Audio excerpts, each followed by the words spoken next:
تو ابھی ان کے ساتھ کچھ بھی ہو سکتا ہے, کسی کمپرومائز میں جا سکتا ہے, لیکن اگر کرپشن پہ ہاتھ ڈالا جائے ان چیزوں سے ہٹ کے تو آپ اس کو ملک بھی ٹھیک ہو جائے گا اور ملک کی عوام کو ہی فائدہ ہو جائے گا. اگر اسی کمپرومائز میں آپ اس ہاتھ بٹھا کے ملک کے لیے کچھ نہیں ہونا تو پھر تو غلط ہے. تو لیکن وہ کمپرومائز ان کے پیچھے یہی ہے کہ جی ہم نے تو ہماری جائیدادیں تو بہر ہیں, منی لانڈرنگ کر کے پیسے تو باہر لے جاتے ہیں, اور یہ پاکستان کی عوام ہمارے غلام ہیں, کل ہمارے سکسیسر آئیں گے بچے اور اس پہ حکومت کرتے رہیں گے. تو وہ کسی بھی ڈیل میں کمپرومائز میں جا سکتے ہیں. لیکن میرا خیال ہے کہ اس دفعہ یہ نہیں ہونا چاہیے. اگر ملک کو آگے لے کے جانا چاہیے اور چاہتے ہیں کہ واقعی ملک کی سالمیت, دفاع اور معیشت اور سٹیبلٹی آئے, تو یہ ساری چیزیں کرنی پڑیں گی. آپ کو لوکل باڈیز کو مضبوط کرنا پڑے گا, آپ کو عوام کا فائدہ کرنا پڑے گا. یہی سب چیزیں اس وقت کہا جا رہا ہے کہ یہ ہو سکتی ہیں 28ویں ترمیم کے اندر. اچھا, ہماری یہاں پہ نیوز ٹونائٹ میں گفتگو جاری رہتی ہے, ایک بریک شامل کرتے ہیں.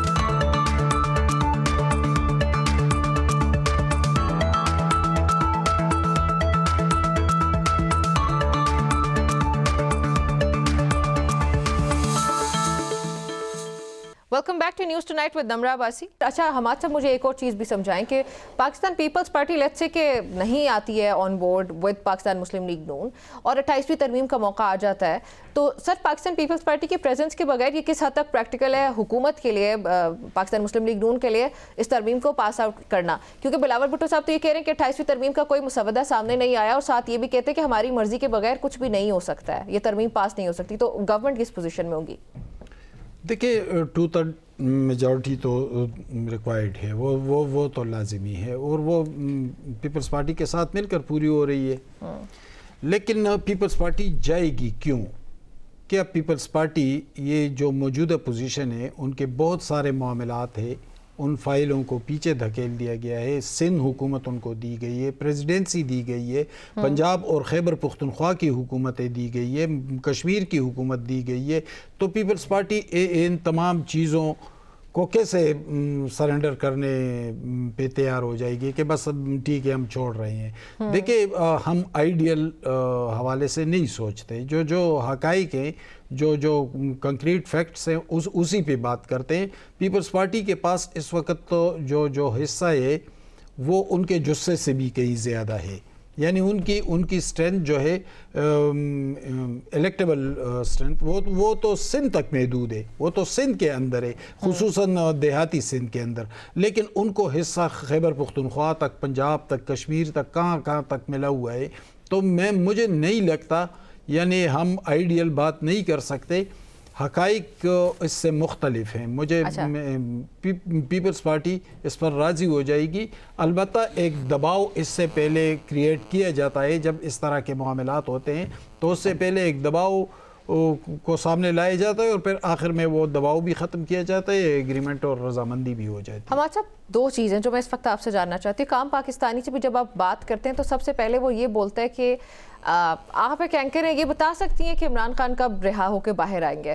یعنی کہ ہم پچھلے کچھ عرصے سے دیکھ رہے ہیں کہ پاکستان تحریک انصاف, ایون ندیم افضل چند جیسے بڑے رہنما, وہ یہ کہتے ہیں کہ ایک جماعت کو مکمل طور پہ سائیڈ لائن کیا. تو ہمیں نظر نہیں آتا سسٹم کے اندر اس وقت کوئی فلیکسیبلٹی پاکستان تحریک انصاف کے لیے.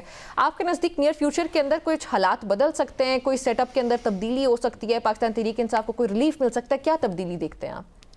دیکھیں, ندیم افضل چند صاحب نے جو بات کی نا, تو میں نے بہت دن پہلے اس پہ ٹویٹ بھی کیا تھا. اس پہ ایک پروگرام, 2-4 پروگراموں میں نے اس پہ بات بھی کی تھی کہ ایک ڈیوریشن ہوتا ہے, ہمارا ایک ان ریٹن ایک روایت ہے ہماری. اور آپ دیکھ لیں, محمد خان جو مارشل لا حکومت کے غیر جماعتی الیکشن سے ہو کر آئے تھے اور ضیاء الحق کے وزیر اعظم بنے تھے, 3 سال بعد وہ گھر چلے گئے. پھر بے نظیر بھٹو ایک طاقتور لہر کے ساتھ 10 اپریل 1986 کو وہ لاہور ایئرپورٹ پر اتری, 10 لاکھ لوگوں نے استقبال کیا. ان کے والد کو پھانسی ہوئی تھی, کئی کارکنوں کو پھانسیاں ہوئی تھی, کوڑے لگے تھے, ایک لمبی تاریخ تھی, ایک بڑی طاقتور لہر تھی. 1988 میں انہیں راستہ دیا گیا, لیکن 2.5 سال بعد ان کو رخصت کر دیا گیا. پھر نواز شریف 90 میں ایک بہت پاپولر سویپ کر کے رکھ دیا تھا پورے پاکستان کو، وہ ایک طاقتور میجورٹی کے ساتھ آئے، لیکن نواز شریف 3 سال پورے نہیں کر سکے۔ یہ اسی طرح ایک لمبی تاریخ ہے۔ عمران خان اسی اسٹیبلشمنٹ کے لاڈلے تھے، لیکن عمران خان 3 سال بعد واپس کبھی جائیں گے ہی نہیں۔ ساڑھے تین سال بعد عمران خان بھی رخصت کر دیے گئے۔ جو اسٹیبلشمنٹ انہوں نے لے کر آئی تھی، جس اسٹیبلشمنٹ کی وساطت سے ان کی پارٹی بنی تھی، اب جو موجودہ نظام ہے اس کو جو یعنی میں یہ تاریخی حقائق پہ بتا رہا ہوں، یہ بات کر رہا ہوں کہ تقریباً 3 سال پورے ہوتے ہیں تو پھر کوئی ہلچل دکھائی دیتی ہے، اور پھر اسی طرح کی ایک صورتحال بنتی ہے۔ جب نواز شریف اور غلام اسحاق خان آپس میں الجھ پڑے تھے تو یہی آصف زرداری جو جیل میں تھے، اسی جیل سے ایک شام انہیں ایوان صدر میں لایا گیا اور انہوں نے وفاقی وزیر ماحولیات کا حلف اسی شام اٹھا لیا تھا۔ تو یہ اچانک ایک بڑی تبدیلی آ جاتی ہے۔ تو آپ یہ ایکسپیکٹ کرتے ہیں کہ کوئی بڑی تبدیلی اب آ سکتی ہے؟ تاریخی حقائق کو دیکھتے ہوئے میں ایکسپیکٹ کرتا ہوں۔ چلیں ٹھیک ہے۔ نیازی صاحب، آپ لوگوں کو کیا لگتا ہے کہ آپ لوگوں کے لیے کب کوئی ریلیف کا سسٹم ہو سکتا ہے یا نہیں ہو سکتا، یا آپ لوگوں کی جو تحریک ہے بلکہ وہ کتنی ثابت ہوگی؟ میرا تو خیال ہے کہ خان صاحب کو 3 سال سے جو اندر ہے، میرا خیال ہے خان صاحب تھوڑا سا بھی آگے لچک دکھائیں، کمپرومائز کریں تو خان صاحب باہر آ جائیں گے، مقدمے کوئی نہیں ہے۔ اور خان صاحب انلیگل کنفائنمنٹ پہ بیٹھے ہیں، صرف اس کے اوپر پریشر یہ ہے مطلب بطور ساتھ ان کے خان صاحب نے یہ بیان میں نے دیا تھا 2 اپریل کو۔ خان صاحب نے کہا کہ میری جو مسز ہیں بی بی بشرا، اس کو وہ کسی مقدمے میں نہیں ہے، القادر میں اس کا کوئی رول بھی نہیں ہے، اور آپ کو پتہ ہے کہ 497 میں CRPC میں عورت کا رائٹ ہے بیل کا، اور اس کی بیل تک نہیں سنی گئی۔ تو یہ کیا ہے کہ خان کو، بشرا بی بی کو رکھ کے، اور اس کو بھی ابھی سیلیٹری کنفائنمنٹ میں، کہ پریشر کرنا کہ وہ کسی کمپرومائز میں آئیں۔ ابھی حماد صاحب نے کہا نا، چلو جو بھی ہوا، ابھی ہمارے پاس جو فگر تھی، فیکٹس اینڈ فگر تھے، وہ تو کہتے ہیں نا کہ جی 200 کے قریب سیٹ تھی، 210 سیٹوں پہ پاکستان تحریک انصاف جیت رہی تھی رات کو، اور رزلٹ جس طریقے چینج ہوئے۔ اب 2/3 میجارٹی تو ہمارے پاس بھی تھی۔ اب یہ جو بیٹھے ہیں، جس طریقے سے فارم 47 کی گورنمنٹ بنا کے بیٹھے، ان کے ساتھ ہمیں اگر کہا جائے کمپرومائز کریں، تو یہ ایک آدمی ایک چور ہے، مینڈیٹ چورا کے بیٹھا ہے، میں چور سے کیا مذاکرات کروں گا؟ اس کے ساتھ بیٹھ کے آپ کا پوائنٹ آ گیا۔ حماد صاحب کی پریزنس کا فائدہ اٹھاتے میں چاہتی ہوں کہ حماد صاحب آپ آخری سوال کا جواب دیں دہشت گردی سے متعلق۔ سر، دہشت گردی سے متعلق میرا سوال یہ ہے کہ ریسنٹلی ہم دیکھ رہے ہیں افغانستان کے ساتھ پاکستان کے کیا حالات ہیں، پھر بلوچستان کے اندر دہشت گردی کا جو سرج، پھر KP کے اندر سر ریسنٹلی دہشت گردی کے واقعات کے اندر اضافہ ہو رہا ہے۔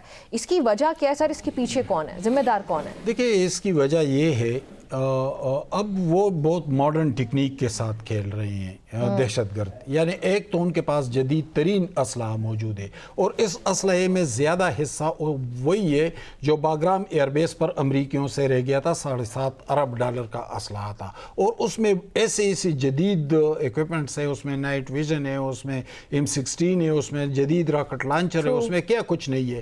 دوسری بات یہ کہ انہوں نے طریقہ واردات کو تبدیل کیا ہے، یعنی بنو میں بہت بڑا حملہ ہوا، پھر لکی مروت میں ہوا، رات باجوڑ میں 2 حملے ہوئے، اور جب یہ 2 حملے ہوئے تو TTP نے فوراً کہا کہ اس کی ذمہ داری قبول کر لی کہ یہ آپ نے افغانستان میں حملے کیے تو یہ ہم نے اس کا بدلہ لیا۔